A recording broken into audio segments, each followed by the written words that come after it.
Olá pessoal, meu nome é Kátia Magalhães Arruda, sou ministra do Tribunal Superior do Trabalho e professora universitária. Hoje nós vamos falar sobre um tema muito importante, que é a construção das relações sociais e o perfil do trabalhador brasileiro.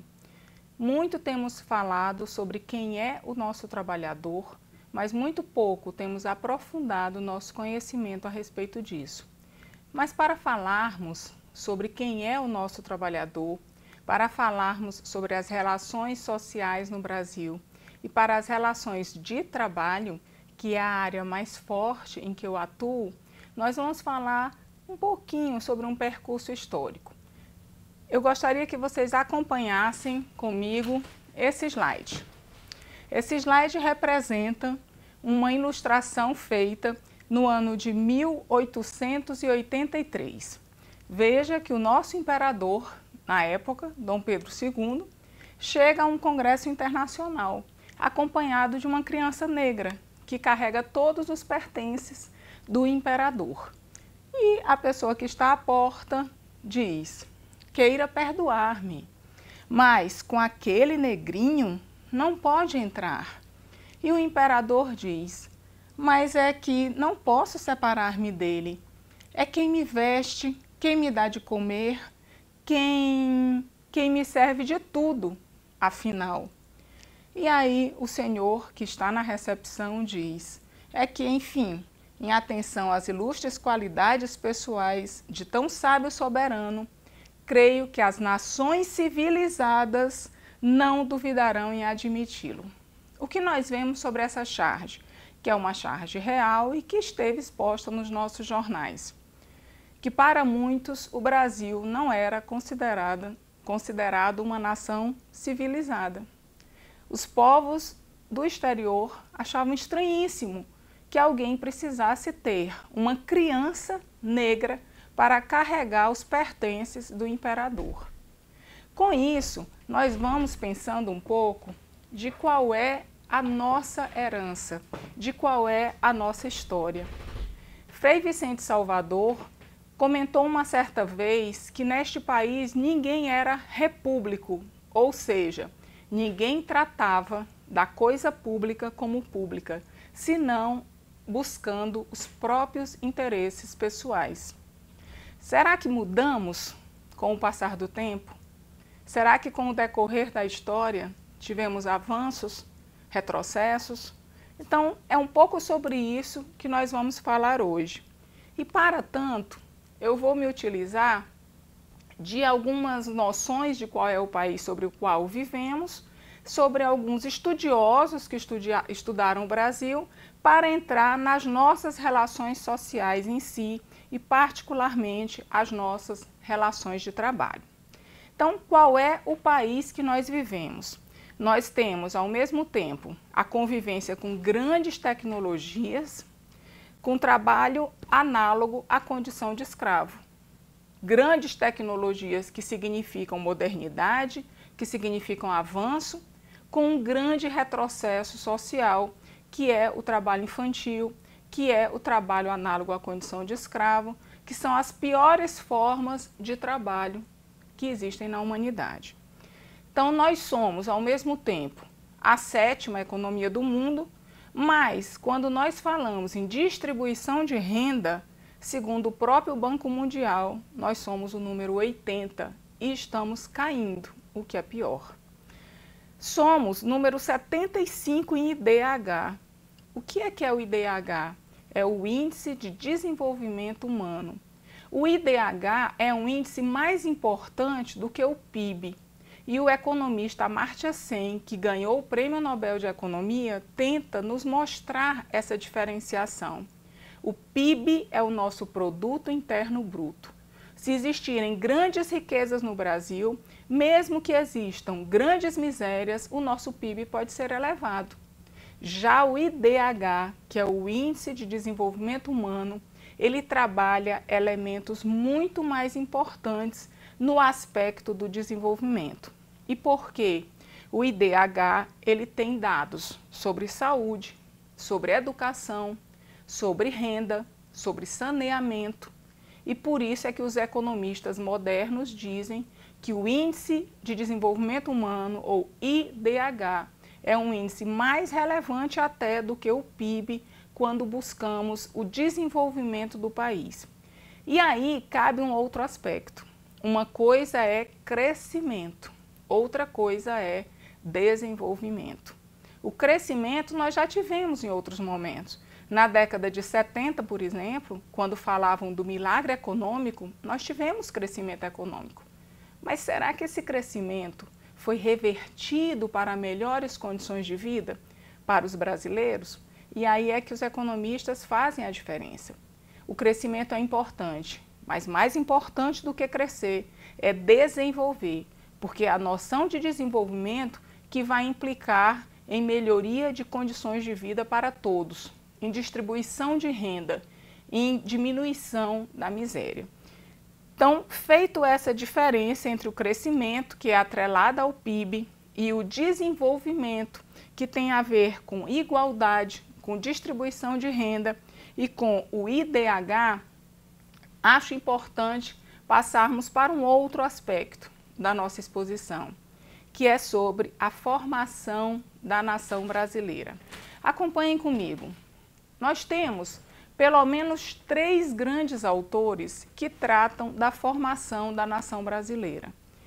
O Gilberto Freire, o Sérgio Buarque de Holanda e o Caio Prado Júnior. Se nós formos observar os próprios brasilianistas, que são aqueles estrangeiros que estudam o Brasil, eles partirão desses grandes pesquisadores. Qual foi a contribuição central do Gilberto Freire? O livro Casa Grande Senzala. E aí eu aconselho a todos os que estão me ouvindo e que tenham interesse nessa discussão sobre a nossa formação, sobre quem é o nosso país, que possam ler esses autores. Em Casa Grande Senzala, Gilberto Freire explora toda a noção da nossa sociedade patriarcal, uma sociedade que é eminentemente machista, focada na figura do homem. E mais do que isso, é uma sociedade escravocrata na sua forma de exploração. Daí porque alguns dizem, mas será que o nosso período de escravidão foi tão negro, tão difícil, usando a palavra, parafraseando, como foi a dos Estados Unidos? E eu posso afirmar, por todos os estudos dos historiadores, foi tão pior e tão difícil quanto qualquer outra escravidão, qualquer outro regime que coloque o homem como mercadoria. Aqui, embora muitos não digam, as mulheres negras eram estupradas por seus senhores. As mulheres brancas eram confinadas ao espaço das fazendas. Então, o espaço da mulher era qual? Ou servindo para o trabalho e a exploração, quando eram mulheres negras, ou dentro de casa, sem nenhum avanço, sem nenhuma atividade que implicasse em atividade política ou pública. Então, é muito importante verificarmos como foi fundada, qual é a origem da nossa sociedade, essa sociedade patriarcal. Por outro lado, há um aspecto importante para chamar a atenção. Sérgio Buarque de Holanda fala disso no seu livro Raízes do Brasil, que é a inversão do público e do privado. Há uma noção no Brasil de que quem chega ao espaço público, ao invés de trabalhar para o público, trabalha para os interesses privados. E veja que nós não estamos falando de 100 anos atrás, nós estamos falando de 100 anos atrás e estamos falando também do momento atual em que nós estamos vivendo. O terceiro autor que é importante para conhecermos sobre formação da nação brasileira é Caio Prado Júnior. Caio Prado Júnior tem um livro sobre a formação do Brasil contemporâneo.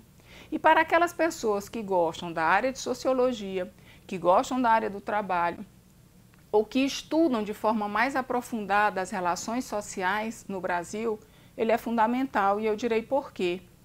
Ele fez todo o traço referente ao conceito de cristalização da desvalorização do trabalho. Nossa Constituição atual fala como princípio fundamental a valorização do trabalho, mas Caio Prado Júnior diz que no Brasil o trabalho é desvalorizado, porque no Brasil trabalho é tido como coisa de, abro aspas, negro e pobre. As pessoas brancas e ricas não trabalham, ou quando trabalham, desvalorizam o trabalho do outro. Essa é a concepção que Caio Prado Júnior procura desenvolver neste texto. Então, chamada a atenção para esses 3 grandes autores, existem outros autores mais contemporâneos também, como Roberto da Mata, que tem um livro chamado O que faz o Brasil, Brasil? Até o título é um título interessante. Fora os mais modernos ainda, como Leandro Carnal, que fala de verdades e mentiras em seu livro, e Gessé de Souza, quando trata da elite do atraso. Todos esses autores buscam falar sobre formas sutis de esconder injustiças e da própria formação da elite brasileira. Por que eu chamo a atenção para esses autores? Porque é preciso conhecer quem falou e quem pensou sobre a nossa origem, para também perceber, ter a percepção exata sobre o momento em que nós estamos vivendo hoje. Um dado interessante sobre as pesquisas do que faz o Brasil, Brasil, ou sobre quem é o povo brasileiro, é que nós temos a mania de achar que só o outro é que é o corrupto. Vejam essa charge. A pessoa chega e oferece dinheiro para o guarda por ter parado em um local que não deveria. Ele faz gato de energia, ele compra DVD pirata, ele dirige alcoolizado. Enfim, ele faz um monte de coisa errada. Mas no final do dia ele senta confortavelmente na sua poltrona, olha o jornal que trata de corrupção e diz: mas de onde sai tanto político safado? Então veja que nós tentamos sempre ver no outro o defeito. Nós não vemos em nós mesmos a reprodução de todos esses aspectos. Existe um motivo para isso: a persistência da cultura escravocrata no Brasil. Esse tema tem sido estudado por inúmeras pessoas e não é à toa. O Brasil viveu 388 anos de escravidão e nós temos algo em torno de 130 anos de trabalho livre. É óbvio que tantos anos de escravidão deixaram uma forma carregada dessa cultura em cada um de nós e que vem sendo passada de geração em geração. Eu selecionei algumas expressões para que nós possamos pensar um pouco sobre isso. Veja só, quem já ouviu falar da expressão lei para inglês ver? Ah, isso aí é lei para inglês ver. Quando tem uma lei que ninguém cumpre, é lei para inglês ver. Por que é lei para inglês ver? Essa lei era a lei que proibia o tráfico negreiro no Brasil. E, apesar de existir uma lei, ela foi claramente descumprida.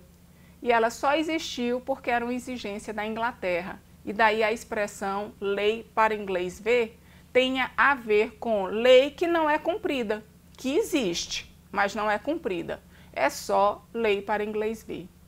Nós temos na atualidade várias dessas ainda.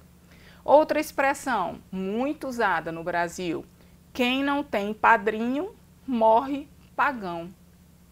Vejam que no comecinho eu falei daquela cultura patriarcal, daquela sociedade patriarcal, ou seja, você precisa ter um padrinho, você precisa ter alguém que lhe proteja. Não é o seu mérito que vale, não é a sua capacidade, mas de onde você vem? Quem é o seu pai? Quem é a sua família? Veja que ainda hoje nós temos perguntas como essa. E por fim, o jeitinho brasileiro. O jeitinho brasileiro talvez seja o mais dúbio daí, porque tem gente que acha que o jeitinho brasileiro é algo positivo, é aquele jeitinho que dá jeito em tudo, mas a maioria das vezes o jeitinho, aspas, o jeitinho brasileiro é usado para conseguir coisas indevidamente, para se dar bem, para passar por cima dos outros. Então, não é exatamente uma postura ética como a que nós gostaríamos de ter. Isso só para que vocês entendam que há toda uma naturalização da exploração, porque o trabalho, dentro dessa cultura de valorização exigida pela Constituição Federal de 1988, ainda não está prevalecendo entre nós.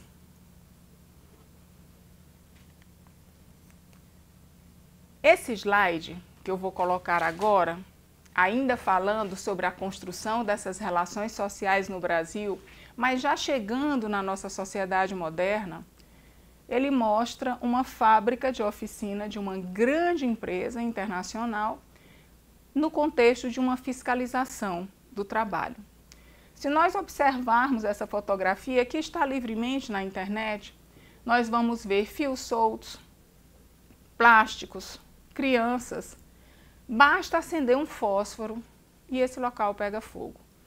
Então, nós estamos falando que ainda no nosso mundo existem escravos ou pessoas similares à condição de escravidão. Esta oficina é uma oficina de uma empresa de moda. Então, escravos da moda, mas a pergunta que tem na reportagem, que eu retirei dos jornais, é: quem se importa com a procedência? Será que não está na hora de nos importarmos com a procedência? Nos importarmos com a procedência das coisas que comemos, das coisas que vestimos? Será que assim nós não estaremos caminhando para um país melhor em todos os seus aspectos? E aí vem uma pergunta fundamental. Quem é o nosso trabalhador? Quem é o trabalhador brasileiro? Será que poderíamos dizer que o nosso trabalhador é uma pessoa com um alto nível salarial, com um alto nível educacional ou não? Nós sabemos que a educação no Brasil é um ponto débil, é uma questão que precisa muito ser melhor desenvolvida. E isso, obviamente, se reflete no mercado de trabalho, trazendo prejuízos tanto para a produção, tanto para as empresas, como também para os próprios trabalhadores. E daí porque nós procuramos fazer uma pesquisa demonstrando quem é o trabalhador brasileiro através de dados oficiais, ora do IBGE, ora alguns dados sobre jornada de trabalho que eu consegui pela Organização Internacional do Trabalho. Então vejamos. Quem é o trabalhador brasileiro? Nível de escolaridade. Só 16% tem ensino superior completo, de todos os milhões de brasileiros que nós temos. Mas aí nós poderíamos dizer assim, mas em outros países o índice talvez também não seja tão alto, mas eles têm formação técnica adequada. Eles podem não ter o nível superior, mas eles têm curso técnico. Eles têm uma capacitação específica para valorizar o seu trabalho. E não é o caso do Brasil. Só 40% dos nossos trabalhadores só têm até o ensino fundamental. Se formos para as regiões Norte e Nordeste, ainda é mais alarmante. Quase 50% dos nossos trabalhadores só têm ensino fundamental. Então, qual a conclusão que nós chegamos desse primeiro aspecto, nível educacional, é que o nível educacional dos nossos trabalhadores ainda está baixo e muito aquém de outros países que busquem o desenvolvimento.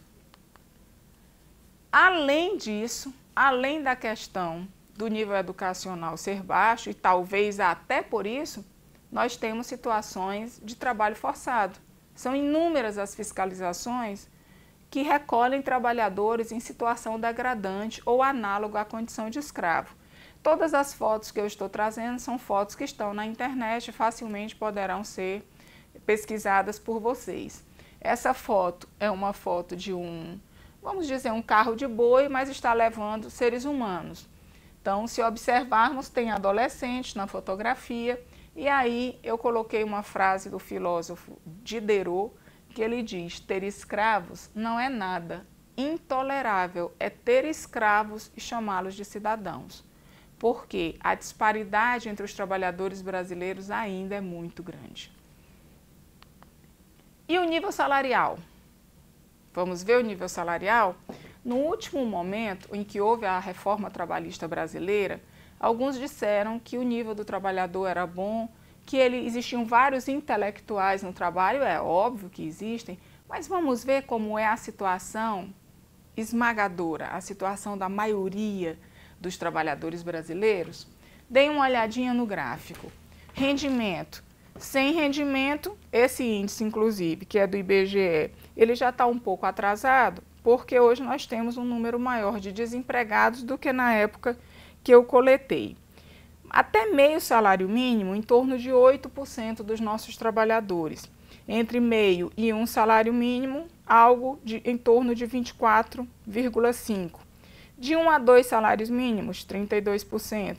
Enfim, se nós chegarmos até 5 salários mínimos, nós vamos ver que 70% dos trabalhadores brasileiros ganham até 5 salários mínimos, o que é um rendimento muito baixo. É com esse salário mínimo que ele vai ter que fazer tudo o que está previsto na Constituição. Garantir sua moradia, sua saúde, sua educação, sua e de sua família e de seus filhos.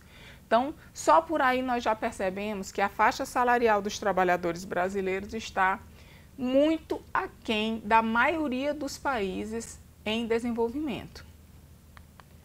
Se olharmos jornada de trabalho, que é um outro índice importante, vejam no gráfico. Esse dado é da Organização Internacional do Trabalho. Então, a nossa jornada de trabalho semanal não é menor do que a de outros países, é tão ou maior do que outros países. Esse é um aspecto a considerar. Por quê? Porque muitas vezes nós ouvimos falar que o brasileiro trabalha pouco. Isso não é verdade. A nossa jornada é idêntica ou maior do que a de vários outros países e essa tabela mostra. É maior do que a jornada da Austrália, da Alemanha, do Canadá, só perde aqui para a Coreia, mas é maior do que a da Espanha, empata com a dos Estados Unidos, é maior do que a França, do que Israel, Japão, enfim. São muitos países aí citados no texto da OIT e no slide, e nós vemos que o brasileiro trabalha muito, tem uma jornada de trabalho alta. E o que é mais importante, embora alguns países estejam discutindo a necessidade de reduzir jornada de trabalho, desde que, óbvio, não haja redução de produção, no Brasil está acontecendo o contrário. As jornadas de trabalho estão aumentando na prática. A lei fala em 44 horas semanais para a maioria dos trabalhadores, mas o que nós percebemos é que essa jornada tem se estendido através do pagamento de horas extras, às vezes até sem o pagamento das horas extraordinárias. Então, onde nós chegamos com isso? Nós entendemos que atualmente está havendo uma desconstrução do direito do trabalho, uma desvalorização dos direitos sociais. E, ao nosso ver, isso não é interessante, porque todo país que busca desenvolver, ele também busca ampliar direitos, ele também busca valorizar direitos. São os seres humanos que constroem um país. Então, se esses seres humanos estão desvalorizados, há uma consequência prática disso. Então, qual é a nossa realidade hoje em relação ao direito do trabalho? A terceirização sem freios, que já foi admitida pela jurisprudência pátria, uma prevalência do negociado sobre o legislado, que é um ponto muito importante, mas vejam que na maioria dos países o negociado ele traz mais direitos. Aquilo que é negociado em acordos e convenções coletivas das categorias é negociado para ampliar espaços, ampliar direitos. No Brasil, o negociado tem sido utilizado para restringir direitos, para diminuir direitos. Isso é uma coisa interessante. Parece que os conceitos no Brasil são trocados em relação a outras esferas do nosso desenvolvimento e da ciência jurídica. Há também uma liberação das dispensas massivas, que não costuma ocorrer nos outros países. Por que é que as dispensas massivas são perigosas? Imagine uma cidade pequena, com um grande número de trabalhadores de uma fábrica. Se essa fábrica resolve fechar ou dispensar todos os seus trabalhadores, a economia dessa região vai acabar. É por isso que todas as grandes legislações internacionais dão um tratamento especial para o caso de dispensas massivas. Dão limites, dão restrições ou, pelo menos, exigem acordos e convenções para que essa dispensa massiva seja efetivada. No Brasil, atualmente, nada tem sido exigido. Há também uma tentativa de enfraquecer o Poder Judiciário, que é responsável pelo julgamento dessas questões trabalhistas, que é a Justiça do Trabalho. E esse enfraquecimento se dá em vários aspectos. Se dá desde o aspecto de diminuir a legislação ou de enfraquecer a legislação, como também no aspecto de menor verba, diminuir varas trabalhistas, não nomear os juízes do trabalho concursados. E isso, meus amigos, também enfraquece a magistratura, mas enfraquece a advocacia, enfraquece o Ministério Público. Se uma área do Poder Judiciário está sendo diminuída, todos os advogados que lidavam com aquele tema, todos os advogados que conseguiam exercer bem a sua profissão naquela área, também são diminuídos. Por isso, a nossa preocupação com esse tópico. Além da reforma trabalhista, que alterou centenas de artigos da CLT. E as reformas continuam. Chegou a hora de um amigo que comentou: eu não sei como eu vou estudar direito do trabalho, porque cada semana tem uma novidade. E ele está certo. São muitas alterações. Mas a pergunta que nós temos que fazer é: que alterações foram efetivamente construtivas? Que alterações mudaram o nosso curso da história no sentido de valorizar o trabalho humano e de também valorizar efetivamente a livre iniciativa? Esse é que é o dado que nós temos que prestar atenção. Essa é que é a pergunta que nós temos que fazer. E isso serve para quem atua como advogado de empresa e serve para quem atua como advogado de trabalhador. Ambos podem ser diminuídos nesse processo se não compreenderem que a valorização do trabalho é efetivamente um princípio constitucional que precisa ser respeitado. Essa charge, eu não consegui, o autor está ao lado, mas eu não estou conseguindo ver agora. O nome é uma charge sobre negociações trabalhistas no império da terceirização. Porque, de um lado, vem as empresas dizendo acomodem-se, mas se os empregados são terceirizados, se eles não são vinculados à atividade fim da empresa, será que eles podem mesmo ter um peso proporcional na negociação? Será que eles têm a mesma capacidade de participar dos seus sindicatos? Será que eles conseguem se organizar da mesma maneira? Essa outra charge, que aí já consigo enxergar o nome do chargista, que é o Laerte, ele mostra a luta dos trabalhadores pela jornada de 8 horas. A jornada de 8 horas é uma luta histórica e que tem mais de 100 anos. Pessoas morreram lutando pela jornada de 8 horas e a charge mostra isso. Pessoas foram executadas lutando por 8 horas.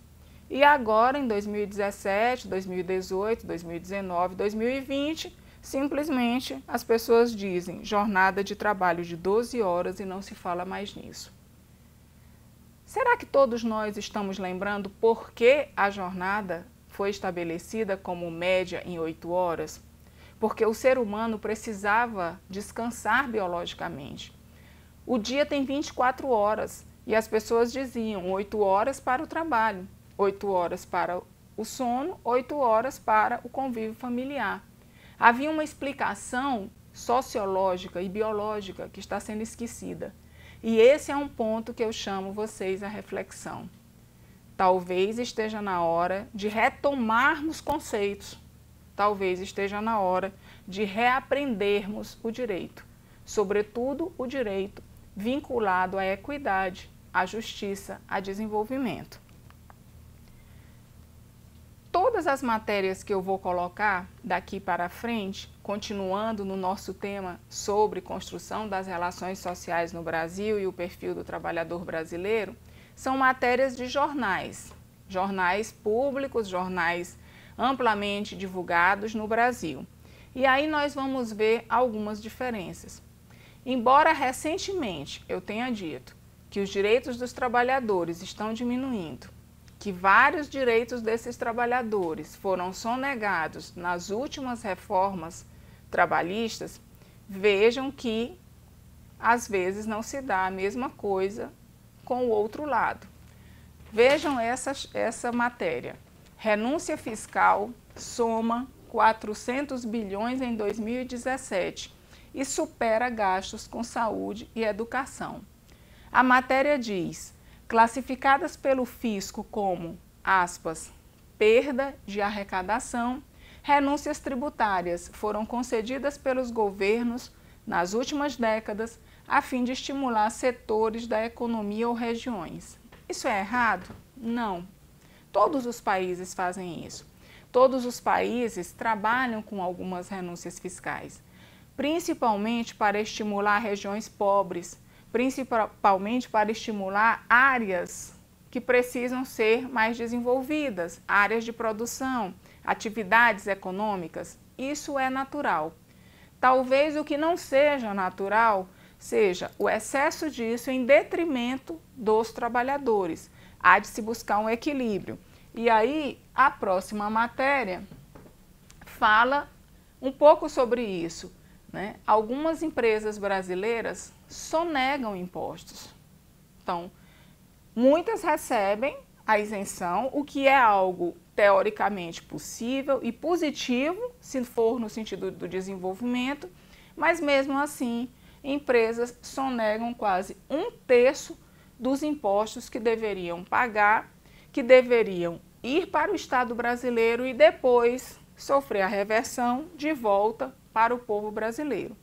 Esse dado diz: cálculos da ONU estimam que toda a América Latina deixa de arrecadar 350 bilhões por sonegação.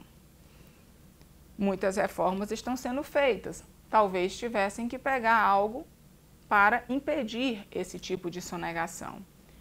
Essa outra matéria, os sem carteira somam 34,2 milhões, número acima dos que usufruem a CLT. O que isso significa? Que a informalidade está crescendo no Brasil. E a informalidade é um dano para a economia. O trabalhador informal, em geral, não recolhe imposto, não tem plano de previdência. Se ele adoecer, ele vai ter que ir para o hospital público e, obviamente, onerar o Estado.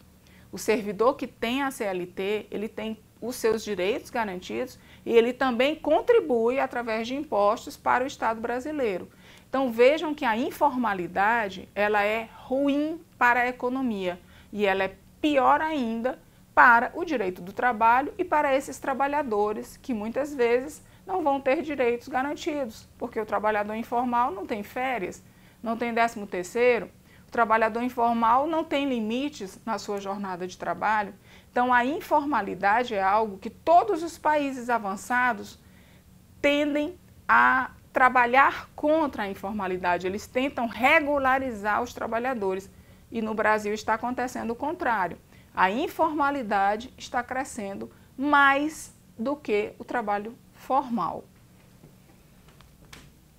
Essa outra matéria fala um pouco sobre a desigualdade social no Brasil. Como assim? Diz que a desigualdade social só tem aumentado e aqui os dados são oficiais. É o próprio IBGE que está trazendo essa informação.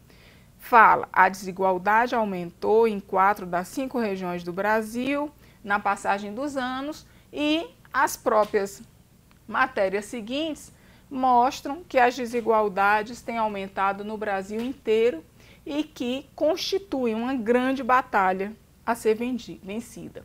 O IBGE, nessa pesquisa, mostrou que 1% dos mais ricos recebe 36 vezes mais que 50% dos mais pobres. E aí nós podemos perguntar, isso é ruim para o Brasil? É óbvio que é ruim. Sabe por quê? Porque quem são os nossos consumidores? Será que nós vamos poder produzir, nós, os empresários, os pequenos economistas, as pequenas pessoas que trabalham na agricultura, eles vão produzir para quem? Se essas pessoas não têm dinheiro para comprar? Se a desigualdade é muito grande, se a fome é muito grande, se a miséria é muito grande, quem vai consumir aquilo que há de ser produzido pelas nossas empresas? Então, essa questão da miséria crescente é um dado essencial para que nós possamos discutir. Miséria não é boa para ninguém, em nenhum país do mundo. Então, na verdade, a busca de um equilíbrio maior, de igualdade, essa busca e essa prática efetiva é que pode contribuir com a melhora do nosso país, dos nossos indicadores sociais e até mesmo do reconhecimento internacional que o Brasil vem a ter. Essa é uma outra matéria, mas já de um jornal internacional, que diz que 1% da população global detém a mesma riqueza dos 99% restantes. Por que eu estou apresentando todas essas matérias extraídas de jornal? Para que nós possamos ter a dimensão do momento em que nós estamos vivendo. Um momento em que se agravam as relações sociais no Brasil, um momento em que o desemprego é muito alto e um momento em que os direitos trabalhistas estão sendo reduzidos, estão sendo diminuídos. Será que essa conta vai fechar? Vocês acham que isso vai acabar bem? Ou deveríamos começar a trabalhar em um outro aspecto? Um aspecto de fazer cumprir mesmo a Constituição Federal quando ela trata da dignidade da pessoa humana. Observem esse slide porque ele tem várias fotografias conhecidas por todos nós. A fotografia da criança sendo explorada pelo trabalho, nós temos em torno de 1,8 milhões de meninos e meninas explorados pelo trabalho no Brasil. Carvoarias, acidentes. O que é que nós percebemos hoje? A realidade do trabalho no Brasil não está nada fácil. Vejam só, o desemprego está aumentando, o trabalho informal também. O trabalho infantil tem diminuído ao longo de décadas, mas dos últimos anos para cá parou a diminuição. É quase como se tivesse avançado e depois parado. O número de aprendizes, que é uma forma possível e legal a partir dos 14 anos, também é muito reduzido, quando poderia ser ampliado. Se a aprendizagem legal fosse ampliada, nós diminuiríamos o número de trabalhadores infantis irregulares, mas ela não tem crescido muito. Acidentes de trabalho, somos o segundo do mundo em número de acidentes de trabalho. O número de acidentes de trabalho no Brasil é alarmante. São milhares de trabalhadores que saem de casa e não retornam, morrem no trabalho, naquilo que deveria ser o seu elemento de dignidade, seu momento de dignificação, e não conseguem voltar, fora os que voltam mutilados, os que voltam acidentados, e sem conseguir até desenvolver novamente o seu eixo produtivo. Trabalho análogo à condição de escravo, que eu já me referi agora há pouco, uma das piores formas, a forma degradante do trabalho humano, e o Brasil tem centenas de casos de resgates a trabalhadores em situação precária, em situação degradante, além da terceirização, que tem um contexto diferente de alguns países. Em alguns países, a terceirização é feita para a especialização, aquelas atividades especializadas que a empresa não pode desenvolver e, portanto, são contratadas aquelas pessoas pela terceirização. No Brasil, não. No Brasil, a terceirização é feita para as piores atividades, para as atividades mais desvalorizadas, para as atividades que pagam menos. E isso é um problema, porque o trabalho na terceirização, ele tem um número maior de acidentes de trabalho, comprovadamente pelos dados do Ministério da Saúde, pelos dados do INSS. Bom, essa é a difícil situação que falam a banalidade da exploração do trabalhador.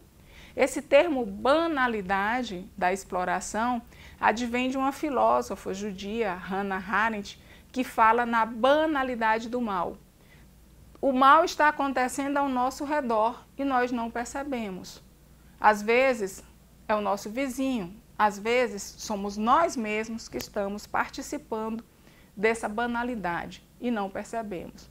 Então, a banalidade do mal que tratava Hannah Arendt, ela se referindo ao período nazista na Alemanha, pode ser o que nós estamos vivendo hoje no Brasil, com a banalidade da exploração dos nossos trabalhadores, particularmente um destaque especial para as nossas meninas e meninos, para as nossas crianças que estão sendo exploradas pelo trabalho, ao invés de estarem em seu momento de lazer, de educação, melhorando as condições do nível educacional para, no futuro, estar no trabalho decente.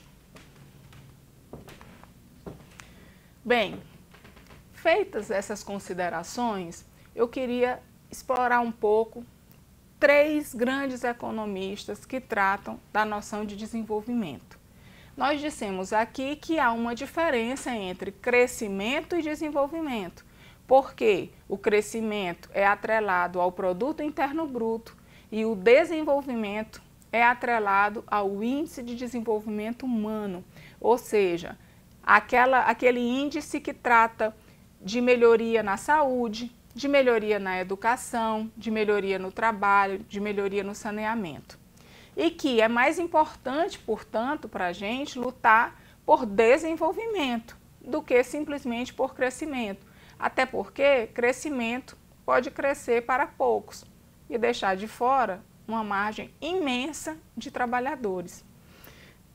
Peguei, portanto, 3 conceitos de economistas que tratam dessa noção de desenvolvimento. E são economistas, pelo menos 2 deles, bem suspeitos. E por que eu digo isso? A primeira é a Christine Lagarde, que é nada mais, nada menos do que a representante do Fundo Monetário Internacional. E o que diz a Christine Lagarde? Só há desenvolvimento sem pobreza. Ou seja, tudo aquilo que nós estamos examinando até agora, falando sobre construção de relações sociais, mostrando que o Brasil ainda tem uma cultura escravocrata, mostrando que o Brasil desvaloriza o trabalho humano, bate aí nessa tecla. Se houver pobreza excessiva, se pessoas não tiverem oportunidades, se as pessoas forem banidas do trabalho digno, nós não chegaremos ao desenvolvimento. E não sou eu que estou dizendo, é a representante do FMI, Fundo Monetário Internacional. Por outro lado, há um economista que também ganhou um prêmio Nobel, que é o Paul Krugman, americano, e ele afirma: para haver crescimento econômico é necessário superar a exploração e a desigualdade. Lembra quando nós falamos que os grandes doutrinadores que falavam do Brasil diziam que nós estamos em uma cultura de exploração, que a cultura brasileira ela é muito de explorar o outro, ela é muito de ver o defeito do outro e não ver a si mesmo, ela é muito de fechar oportunidades para a maioria e abrir oportunidades apenas para uma minoria? Pois é, o Paul Krugman está dizendo que para haver crescimento econômico é necessário superar a exploração, é necessário superar a desigualdade. E por fim, eu estou citando um outro prêmio Nobel da Economia, só que desta vez é o Amartya Sen, indiano. Então nós citamos a Christine Lagarde, do FMI, estamos citando o Paul Krugman, que é americano, e agora o indiano Amartya Sen. O que diz o Amartya Sen? Um dos conceitos mais importantes dele é que ele fala que desenvolvimento é liberdade. Então ele separa aquela noção estática sobre direitos fundamentais que nós falávamos assim: os direitos de liberdade estão na primeira geração ou dimensão, os direitos sociais estão na segunda geração ou dimensão. ele mistura tudo, porque ele diz assim, só há desenvolvimento se houver liberdade. E liberdade também é desenvolvimento. Mas que tipo de liberdade? É só a liberdade dos direitos políticos e dos direitos civis? Não. É a liberdade de escolha. É a liberdade de não passar fome. É a liberdade de não se deixar explorar pelo trabalho escravo, porque precisa sustentar sua família. É um outro tipo de liberdade, muito mais avançada, muito mais capaz de criar uma visão diferente no mundo moderno.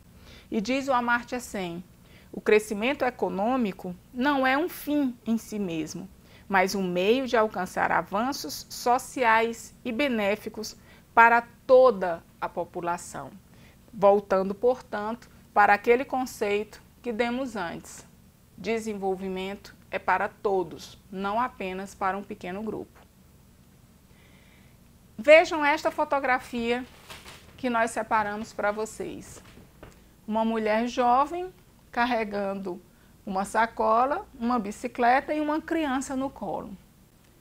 Alguns diriam isso é empreendedorismo, outros diriam isto é precarização.